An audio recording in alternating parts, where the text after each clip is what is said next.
বোর্ডে এই প্রশ্নটার দিকে একটু তাকাও, এটা কি জানো? এটা বাংলাদেশের সবচেয়ে বড় পাবলিক বিশ্ববিদ্যালয় ভর্তি পরীক্ষার প্রশ্ন। ধরো মেডিকেল ঢাকা ইউনিভার্সিটির পরে সবচেয়ে বড় পাবলিক বিশ্ববিদ্যালয় ভর্তি পরীক্ষার প্রশ্ন এই জিএসটির প্রশ্ন। তো তুমি দেখো এই যে জিএসটির প্রশ্নটাতে কোথাও একটু জায়গা আছে? প্রশ্নগুলা কি পরিমাণ ছোট ছোট দেখো, মানে জুম লেন্স দিয়ে খুঁজে বের করা লাগবে। তার চেয়েও বড় সমস্যা হচ্ছে এখানে কোনো জায়গা নাই, আবার রাফ করার জন্য কোনো জায়গা দিবে না। এ দেখো প্রথমেই কি আছে, এই দিক তুমি যদি তাকাও প্রথমেই দেখতে পাবা এটা হচ্ছে ফিজিক্সের প্রশ্ন। তোমার কি মনে হয় ফিজিক্সের প্রশ্নগুলো এত সোজা? ক্যালকুলেটর থাকবে না, রাফ করার জায়গা নাই, অ্যাডমিট কার্ডে রাফ করতে দিবে না, তাহলে তুমি রাফটা করবা কোথায়? তুমি কি একদম মানে আইনস্টাইন?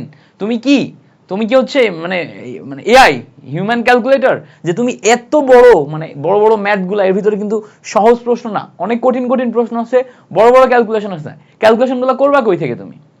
আবার দেখো নিচে রসায়ন কোশ্চেন দেয়া আছে, কোথাও কোনো জায়গা নাই। এটা দেখো তুমি মানে মানে আমি পুরো ফেড আপ বাংলাদেশের সিস্টেমগুলোর প্রতি, মানে মানুষ যে কি পরিমাণ কেয়ারলেস, সিস্টেমের মাথায় যারা বসে আছে তারা কি পরিমাণ কেয়ারলেস। দেখো এখানে কোনো জায়গা আছে?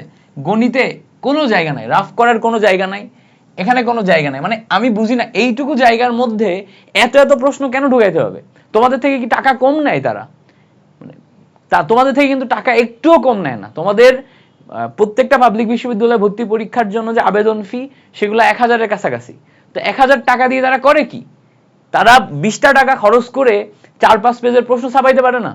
মানে আমি বুঝি না জিনিসটা। 1000 টাকা তোমার ফি নিচ্ছে এত এত স্টুডেন্ট, সেখান থেকে তারা যদি 30-40টা টাকা খরচ করে একটু জায়গা নিয়ে স্পেস রেখে প্রশ্নগুলো সেট করে, প্রবলেম কোথায়? এর চেয়ে কোচিং এর প্রশ্ন বেটার না? কোচিং এর প্রশ্ন এর থেকে প্রচুর পরিমাণ জায়গা দেয়, কোচিং এ কম স্টুডেন্ট পড়ে?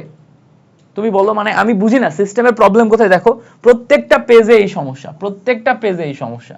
এখন বলো এই এই সমস্যা নিয়ে তুমি জিএসটির ভর্তি পরীক্ষা দিয়ে ভালো রেজাল্ট করবা কিভাবে? করার সিস্টেম আছে?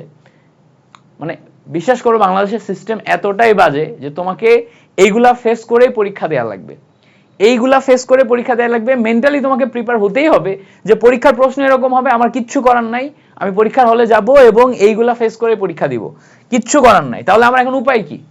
উপায় কিচ্ছু করার নাই, তোমার অ্যাডমিট কার্ডে লিখতে দিবে না, তুমি যে এক্সট্রা অ্যাডমিট কার্ড নিতে পারবে না, কোনো এক্সট্রা পেপার নিতে পারবে না, ঠিক আছে? তারা কোনো এক্সট্রা রাফ পেপার দিবে না, শুধুমাত্র একটা ওএমআর শিট দিবে আর এই প্রশ্নটা ধরাই দিবে, এই প্রশ্নতেই তোমাকে রাফ করা লাগবে। তাহলে এখন উপায় কি? এখন আমরা হচ্ছে তোমাদের টিচার, আমাদের কাজ তোমাদেরকে হাইয়েস্ট পরিমাণ রেজাল্ট নিয়ে এনে দেয়া। সিস্টেম এই পরিমাণ কারাপ্টেড, সিস্টেমে মানুষজন যারা বসে থাকে তাদের ব্রেনে ঘিলু নাই, কিচ্ছু করার নাই। এখন তোমাকে আমার টেকনিক শেখানো লাগবে, কিচ্ছু করার নাই। প্রথম কথা, এই যে প্রশ্নগুলা এত ঘিজিভিজি করে দেয়া, এই টাইপের প্রশ্ন দু একটা প্রিন্ট করে বাসায় নিয়ে প্রতিদিন দেখবা, যাতে তোমার ব্রেন এই ছোট ছোট প্রশ্ন পড়ে, এই ছোট ছোট টাইপ করা প্রশ্ন পড়ে উত্তর করতে ব্রেন আগে অ্যাডাপ্ট করে। যে কোনো জিনিস ব্রেনকে তুমি যদি ট্রেন করো তাহলে সেটা ফাইনাল এক্সামে যে ফাইনাল সিচুয়েশনে যে তুমি ভালো একটা আউটপুট দিতে পারবা, কোনো সমস্যা নেই।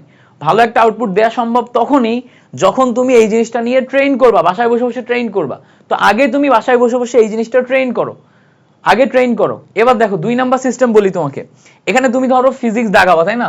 তুমি এখানে ফিজিক্স দাগাবা, তুমি এখানে কেমিস্ট্রি দাগাবা। ফিজিক্স কেমিস্ট্রি এর মাঝখানে তো কোনো জায়গা নেই। এর মধ্যে তুমি যদি রাফ করো, রাফ করার ট্রাই করো, ডেফিনেটলি রাফ করবা পেন্সিল দিয়ে, তারপরেও তোমার অনেক লেখা, এত ছোট লেখা, অনেক লেখার উপরে লেখা মুছে যেতে পারে। তো লেখা যদি মুছে যায় তাহলে তো ঝামেলা, তাই না? ওই মানে লেখা যদি আটকে মানে ইয়া হয়ে যায়, ব্লার হয়ে যায়, তখন তো তুমি প্রশ্ন বুঝবা না। এই জন্য ট্রাই করবা ফিজিক্স কেমিস্ট্রি এবং ধরো ম্যাথ, ম্যাথ এবং ধরো তুমি বায়োলজি দাগাবা, তাই না? এটা হচ্ছে ধরো biology, physics chemistry math biology, এই চারটা তুমি দাগাবা। এছাড়া তোমার এখানে বাংলা ইংলিশ থাকবে না? এই যে বাংলা ইংলিশ থাকবে, বাংলা এবং ইংলিশ থাকবে। তো বাংলা ইংলিশ তুমি যদি না দাগাও তাহলে তুমি রাফ করবা বাংলা ইংলিশ কোশ্চেনের ভিতরে। তুমি আগে থেকে জানো বাংলা ইংলিশ তুমি দাগাও না, তাহলে তুমি রাফ করো। মানে আমি দেখে পুরো আমার মেজাজ খারাপ হইতেছে। মানে এই এটা বায়োলজি কোশ্চেন দেখো, মানে এক লাইনে প্রশ্ন ওই লাইনেই অপশন, এক লাইনে প্রশ্ন ওই লাইনে অপশন, ভাই কোনো স্পেস খালি নাই, কিচ্ছু খালি নাই। মানে একটা স্টুডেন্টকে কনফিউজ করার জন্য, বিপদে ফেলার জন্য মোর দেন এনাফ। এত বড় একটা পাবলিক পরীক্ষা, তার প্রশ্ন কেন এরকম হবে? মানে এই কৈফিয়তটা আমি কার কাছে চাবো? আমি কাকে বলবো? তুমি কাকে, কার কাছ থেকে কৈফিয়ত নিবা যে আমি এতগুলা টাকা দিচ্ছি, এতগুলা টাকা দিয়ে প্রশ্নটা, মানে আমি একটা পরীক্ষায় বসতে যাচ্ছি, আমি অ্যাটলিস্ট একটা ভালো প্রশ্নের প্রিন্ট তো ডিজার্ভ করি নাকি? প্রশ্নের কোয়ালিটির কথা পরে আসলাম, টাইপিং মিস্টেকের কথা পরে আসলাম, আমি তো অ্যাটলিস্ট একটা ভালো প্রিন্ট কোয়ালিটি ডিজার্ভ করি, তাই না? এতগুলা টাকা দিয়ে ভর্তি পরীক্ষায় বসতেছি, তারা তো এটা করবে না। তাহলে তোমার উপায় কি? তোমার উপায় হচ্ছে প্রথম কথা, যেই প্রশ্নগুলো তুমি দাগাবা না তার মধ্যে রাফ করবা। 2 নাম্বার কথা, পেন্সিলের সাথে সাথে ইরেজার নিয়ে যাবা। রাফ করার পর একটা জায়গা, ধরো কয়েকটা জায়গা তুমি হাতে গোনা কয়েকটা জায়গায় স্পেস পাবা, ধরো এখানে স্পেস পাইছো, এই জায়গায় স্পেস পাইছো, এরকম হাতে গোনা 2-3টা জায়গায় স্পেস পাবা, এখানে স্পেস পাইছো। এখন এই স্পেস গুলাতে তুমি রাফ করবা আর মুছতে দিবা। এখন বলবা ভাই মুছতে তো আমার টাইম কনজিউম, সময় লাগবে। তুমি তো রাফ আর সব ম্যাথ করবা না, 8টা-10টা ম্যাথ করবা রাফ, তাই না? 8টা-10টা ম্যাথ হচ্ছে রাফ করবা। ওই 8টা-10টা ম্যাথ যেগুলা রাফ করবা তুমি এখানে, ওইগুলা হচ্ছে যে তোমার ওই থিওরিটিক্যাল কোশ্চেন করার পর যখন একটা ম্যাথ করে এখান থেকে চলে গেছো, আরেকটা ম্যাথ মানে তারপর 4টা-5টা থিওরি দাগাইছো, আবার ধর আরেকটা ম্যাথ তোমার করতে হবে, তখন একটু ঠাস করে ওটা মানে হালকা পাতলা দ্রুত মুছে বড় পেন্সিল নিবা, ইরেজার নিবা হচ্ছে বড় ইরেজার, যাতে এক ঘষায় অনেকটা মুছে। হ্যাঁ, তো নিয়ে অল্প করে মুছবা, মুছে তারপর হচ্ছে ওই জায়গাতে পরে আবার রাফ করবা। মানে এরকম জায়গা খুব কম পাবা। তো জিনিসপত্রগুলো মাথায় রাখো। জিএসটিতে এই প্রবলেমগুলো ফেস করতে যাচ্ছ, এখন থেকে যদি মেন্টালি প্রিপারেশন থাকে, তাহলে ফাইনাল এক্সামে যে ধরা খাবা না, নাহলে কিন্তু ধরা খাওয়ার বড় চান্স আছে। সো আসলে কমপ্লেন করে লাভ নাই, বাংলাদেশের সিস্টেম এরকম, এরকম। সো এখানে আসলে কিচ্ছু করার নাই তোমার এখন।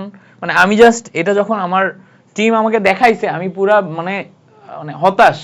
আমি গতবার তো প্রশ্নগুলো আমি এমনি জেনারেলি হচ্ছে ওই যে সবাই কি করে, প্রশ্ন আসলে প্রশ্ন কতগুলা কমন আসছে এগুলা নিয়ে অনেক বেশি লাফালাফি করে। তা আমি হচ্ছে ওই মোমেন্টে মানে আমি নিজেকে ওই ধরনের মার্কেটিং থেকে বিরত রাখার জন্য আমি ওই মোমেন্টে প্রশ্নই দেখি না। আমি প্রশ্ন দেখি পরে, প্রশ্ন টাইপ করানোর পর যখন আমার স্লাইডে উঠে যায়, সলভ করাইতে যায়, তখন আমি দেখি। ঠিক আছে? সো এগুলা তো তখন দেখি নাই যে প্রশ্ন এই অবস্থা, এই খারাপ অবস্থা আছে। এখন আমার টিম আমাকে দেখানোর পর আমার অবস্থা খারাপ, মাথায় নষ্ট যে কি অবস্থা এটা। সো এখন কিছু করার নাই, তোমাকে মেন্টালি ট্রেন থাকতে হবে। এখন থেকে মানসিকভাবে প্রস্তুত থাকবা। পরীক্ষার হলে যে যদি এরকম দেখো, বিপদে পড়বা, পরীক্ষা কিন্তু খারাপ হবে। সো তোমাকে এই জিনিসটা জেনে বুঝে পরীক্ষার হলে মেন্টালি ট্রেন্ড হয়ে যাইতে হবে। যদি কোনো কারণে এবার দেখা যাচ্ছে যে প্রশ্ন ভালো বানায়, স্পেস দেয়, রাফ করার সিচুয়েশন থাকে, তখন তো ভালো। জিএসটিতে কিন্তু ম্যাথ, তারপরে ফিজিক্স, এগুলার কোশ্চেনে ভালোই ম্যাথ থাকে, রাফ করার জন্য জায়গা লাগে এবং কঠিন ম্যাথ দিয়ে দেয়। সো সব মিলায় এই ব্যাপারগুলোতে একটু সাবধান থাকো।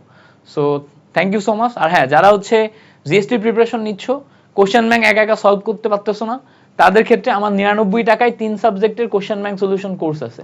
99 টাকায় ফিজিক্স, কেমিস্ট্রি, ম্যাথ। আমাদের ওয়েবসাইটে যাবা, ওয়েবসাইটে যে ক্লাসের ইয়াগুলো আগে দেখবা, মানে ডিটেলসগুলো আগে পড়বা, তারপরে 99 টাকা খরচ করে তারপরে এনরোল করবা। যারা আমাদের সম্পর্কে জানো না বা ক্লাস করো নাই, না জেনে এনরোল করার দরকার নেই, আগে হচ্ছে জানবা তারপরে।